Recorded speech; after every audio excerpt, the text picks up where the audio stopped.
दोस्तों 2022 में आईपीएल की दो टीमें खरीदी गईं। एक आपकी लखनऊ सुपर जायंट जिसको 7,090 करोड़ में आरपीजी ग्रुप ने खरीदा। दूसरी आपकी थी वो गुजरात टाइटंस जिसको 56-37 करोड़ में सीवीसी कैपिटल्स ने खरीदा। अब दोस्तों कोई भी टीम अगर आईपीएल जीतती है तो उसे मिलते 20 करोड़ रुपए, और अगर नहीं जीतती तो वो भी पैसे नहीं मिलते। ये लोग जो इतना पैसा लगा के एक आईपीएल टीम खरीदते हैं, क्या ये 20 करोड़ के प्राइज मनी के भरोसे खरीदते हैं? नहीं दोस्तों, इनको इससे कई गुना ज़्यादा पैसे मिलते हैं। अब आपके मन में सवाल आता होगा कैसे कमाते हैं ये लोग, तो इस वीडियो में हम लोग बात करेंगे आईपीएल टीम्स पैसे कैसे कमाती है। उसके बाद हम लोग देखेंगे अगर आप एक आईपीएल टीम खरीदना चाहते हैं तो क्या प्रोसेस है, क्या क्या एलिजिबिलिटी चाहिए, कैसे आप एक आईपीएल टीम खरीद सकते हैं, एक आईपीएल टीम में प्लेयर कैसे सेलेक्ट किए जाते हैं, प्लेयर को कहाँ रजिस्टर करना होता है, आईपीएल के बारे में पूरी डिटेल जानकारी इसमें लेंगे। तो हेलो दोस्तों, this is Akash Kumar, welcome to Gyan Wala, and without wasting any time let's begin. दोस्तों आईपीएल टीम खरीदने के दो तरीके हैं। पहला तो ये किसी भी टीम का आप शेयर परचेज कर लें, जैसे एलआईसी ने सीएसके का 6% शेयर परचेज किया। दूसरा आप वेट करें कि जब बीसीसीआई अनाउंस करे नई आईपीएल टीम के लिए तब आप खरीद लें। अब ऐसा नहीं है दोस्तों कि आप पैसे लेके बीसीसीआई के पास चले जाएंगे कि मुझे आईपीएल टीम खरीदनी है, वो दे देगा। ऐसा नहीं है। जब बीसीसीआई को ज़रूरत पड़ेगी कि और भी टीम बनानी चाहिए तो वो अनाउंस करेंगे नई आईपीएल टीम के लिए। इसका प्रोसेस क्या होता है एक आईपीएल टीम खरीदने का, उसको देखते हैं हम। अब जब बीसीसीआई नोटिस देता है दोस्तों, तो उसमें कंपनी की कुछ एलिजिबिलिटी के बारे में बताता है कि क्या रिक्वायरमेंट होनी चाहिए कोई भी कंपनी अगर खरीदना चाहती है आईपीएल टीम। तो इसके लिए बीसीसीआई ने जो 2021 में एलिजिबिलिटी दी थी, उसमें आपकी जो कंपनी की वैल्यू होनी चाहिए वो 3000 करोड़ होनी चाहिए। इसका मोटा मोटी समझ लेते हैं। वैल्यू मतलब कि आप अपनी कंपनी को बेचेंगे तो टोटल कितना आपको पैसे मिलेंगे, ये होता है। उसके लिए सबसे पहले आपको दोस्तों आईटीटी यानी इन्विटेशन टू टेंडर ये लेना होता है।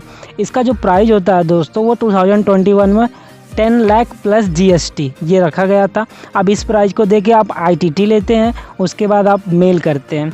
अब ये डायरेक्ट नहीं कि आपको फॉर्म आया आपने भेज दिया, नहीं, आपको मेल करना होता है। बीसीसीआई एक मेल आईडी देता है। आपकी कंपनी अगर ये एलिजिबिलिटी फुलफ़िल कर रही है तो आप अप्लाई कर सकते हैं उसके लिए। अब इसमें ये नहीं कि आपने अप्लाई कर दिया तो आप बिडिंग प्रोसेस में पार्टिसिपेट कर सकते हैं, नहीं। उसमें से जो कैंडिडेट जो आपकी कंपनी के जो अप्लाई करेंगे उसमें से बीसीसीआई चूज करेगा। जो शॉर्ट लिस्टेड होंगे वो बिडिंग प्रोसेस में जाके बैठेंगे, फिर वहाँ से जो बिडिंग जीतता है वो आईपीएल टीम उसकी हो जाती है। अब दोस्तों जो बिडिंग होता है उसका एक बेस प्राइस सेट किया जाता है कि मिनिमम ये प्राइस है, इसके बाद आपकी बिडिंग स्टार्ट होगी। तो 2021 में जो बेस प्राइस सेट किया गया था 1700 से 19 करोड़, या आप रफली कह सकते हैं कि 2000 करोड़ रुपए रखे गए थे। इसके बाद बिडिंग स्टार्ट होगी। अब दोस्तों आईपीएल टीम खरीदने के बाद प्लेयर्स को खरीदना होता है। अब जैसे आपकी आईपीएल टीम के लिए बिडिंग से लगती है, बोली लगाई जाती है, जो जीतता है उसकी टीम होती है, उसी तरह प्लेयर्स के लिए भी बिडिंग लगाई जाती है। अब इसके कुछ रूल्स हैं दोस्तों। हर एक आईपीएल टीम के लिए एक अमाउंट डिसाइड होता है कि इतने अमाउंट का यूज़ करके आप प्लेयर्स को खरीदेंगे। ये जो अमाउंट होता है उसे पर्स बोला जाता है। पहले ये पर्स जो था वो 85 करोड़ का था, अब ये हर एक आईपीएल टीम के लिए 90 करोड़ का हो गया है। 90 करोड़ रुपए का यूज़ करके आप प्लेयर्स को खरीदेंगे। दोस्तों 90 करोड़ में से आपको मिनिमम 67.5 करोड़ अमाउंट खर्च करना होता है, और आपको जो प्लेयर्स खरीदने होते हैं मिनिमम आप 18 प्लेयर खरीद सकते हैं, मैक्सिमम 25 प्लेयर्स। और जो आपके इंटरनेशनल प्लेयर होते हैं उसमें से आप मैक्सिमम 8 इंटरनेशनल प्लेयर खरीद सकते हैं। अब दोस्तों हर एक ईयर में जो आईपीएल टीम होती है उनको जो प्लेयर्स अच्छे लगते हैं उनको रखते हैं, और जो प्लेयर्स नहीं अच्छे लगते हैं उनको रिलीज़ कर देते हैं। और उन प्लेयर्स की और जो नए प्लेयर होते हैं उनका मिला के बिडिंग लगती है, ऑक्शन होता है। और हर एक 3 साल में जो हर एक टीम होती है उनके बस मैक्सिमम 4 प्लेयर रिटेन करने होते हैं और सभी प्लेयर्स को रिलीज़ करना होता है, जिसे मेगा ऑक्शन बोला जाता है।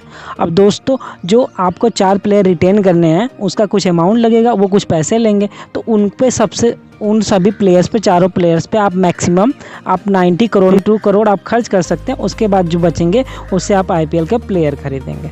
अब दोस्तों जब प्लेयर्स की बिडिंग होती है उसके कुछ रूल्स हैं। अब दोस्तों बिडिंग के लिए प्लेयर्स को रजिस्टर करना होता है। अब इसमें 3 टाइप के प्लेयर होते हैं। प्लेयर को जो कैटेगराइज किया गया है वो 3 पार्ट में किया गया। पहला आपका कैप्ड प्लेयर यानी इंडियन टीम में एक भी बार वो प्लेयर जाके खेला, वो कैप्ड प्लेयर होते हैं।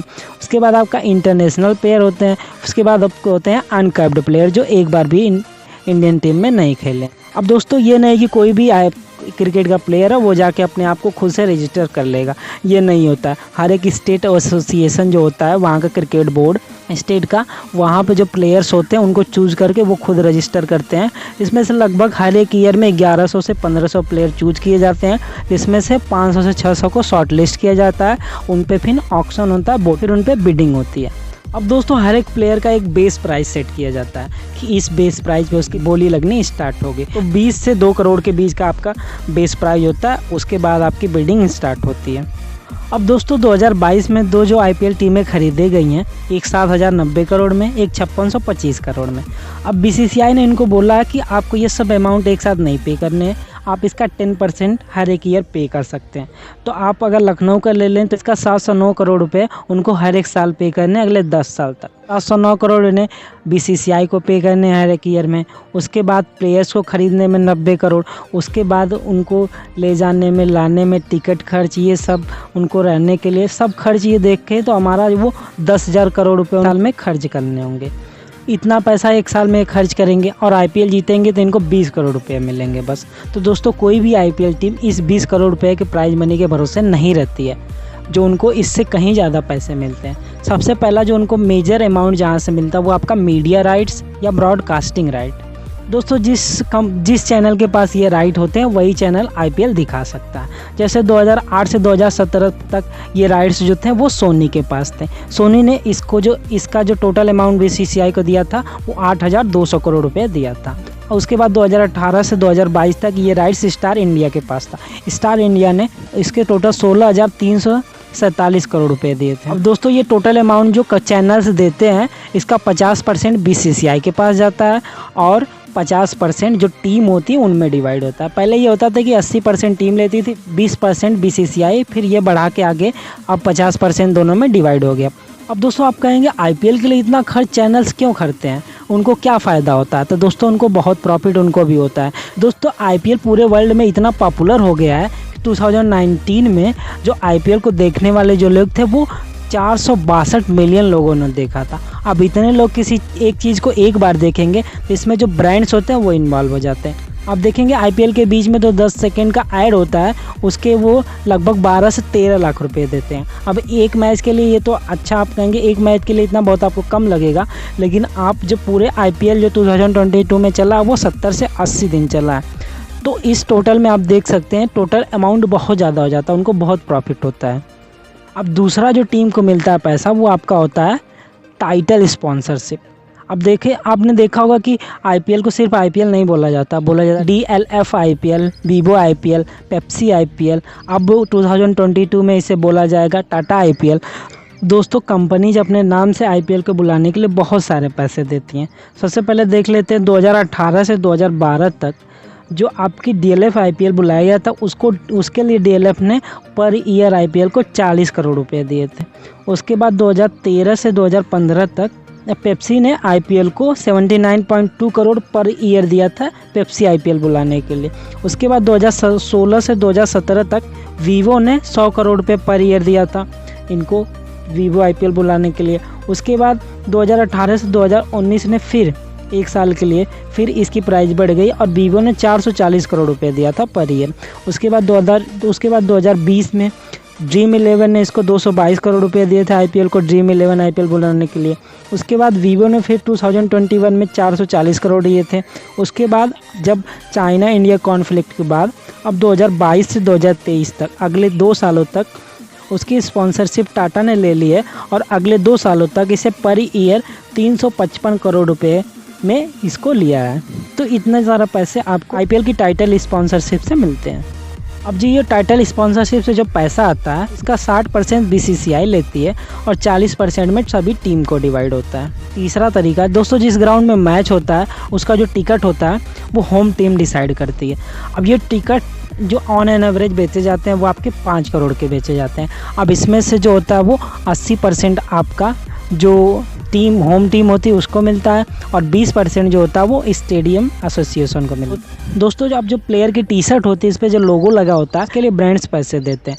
अब आप किसी भी मैच के दौरान आपने देखा होगा बहुत से कंपनी का नाम, जैसे आप बाउंड्री रोल होते हैं उस पर देखा होगा, जो विकेट्स होंगे उस पर देखा होगा, जो हेलमेट्स होते हैं उस पर देखा होगा, बैट होते हैं और अंपायर के टी शर्ट, सभी पे जो आपने लोगो देखा होगा उसके पैसे मिलते हैं, सबको उसके पैसे मिलते हैं दोस्तों।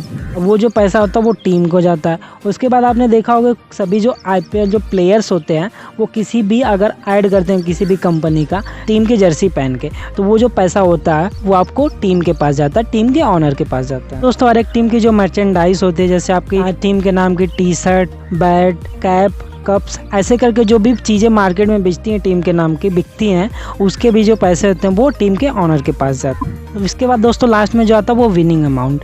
तो जो IPL की विनिंग टीम होती है उसे 20 करोड़ मिलते हैं। उसके बाद जो रनरअप होती है, फर्स्ट रनअप, उसको 12.5 करोड़ मिलते हैं। अब इसका जो प्राइज मनी होता है, जो अमाउंट विनिंग अमाउंट मिलता है, उसका 50% टीम के पास जाता है, टीम के ऑनर के पास जाता है, और जो 50% होता है वो प्लेयर्स में डिवाइड होता है। अब दोस्तों ऊपर से आप देखते आ रहे हैं कि BCCI को हर जगह हिस्सेदारी मिल रही है, हर जगह उसका जो पार्ट हो वो मिल जा रहा है, लेकिन जो लास्ट में टीम के पास आता है पैसा, टोटल जो टीम कमाती है उसका 20% जो BCCI के पास जाता है। ऐसे करके जो IPL टीम जो होती है उनके पास जो पैसे आते हैं, मीडिया राइट से आते हैं, टाइटल स्पॉन्सरशिप से आते हैं, मर्चेंडाइज से आते हैं, उसके बाद टिकट सेल से आते हैं। ऐसे करके जो होते हैं उनको हर एक ईयर में 600 से 700 करोड़ रुपए मिल जाते हैं। और इनको पे कितना करना है, जो इस बार जो IPL टीम बनी है 709 करोड़ रुपये उनको अगले 10 साल तक पे करना। उसके बाद जो पैसे बचेंगे वो उनके ही होंगे, तो इसके बाद टीम प्रॉफिट में जाएगी और इससे बहुत ज़्यादा पैसे कमाएंगे। तो कोई भी टीम अगर IPL जीतती भी नहीं है तो उसको भी 600 से 700 करोड़ रुपये मिल जाते हैं हर एक ईयर में IPL के। तो दोस्तों ये था IPL का बिजनेस मॉडल, कैसे IPL में पैसे मिलते हैं, ये उसके बारे में पूरी जानकारी थी। उम्मीद है दोस्तों आपको वीडियो अच्छा लगा होगा। वीडियो अच्छा लगा तो लाइक करें, शेयर करें, एंड ऐसे ही और भी वीडियोज़ के लिए, नॉलेज से रिलेटेड वीडियोज़ के लिए, एग्जाम से रिलेटेड वीडियोज़ के लिए चैनल को सब्सक्राइब करें। जय हिंद दोस्तों, मिलते हैं अगली वीडियो में।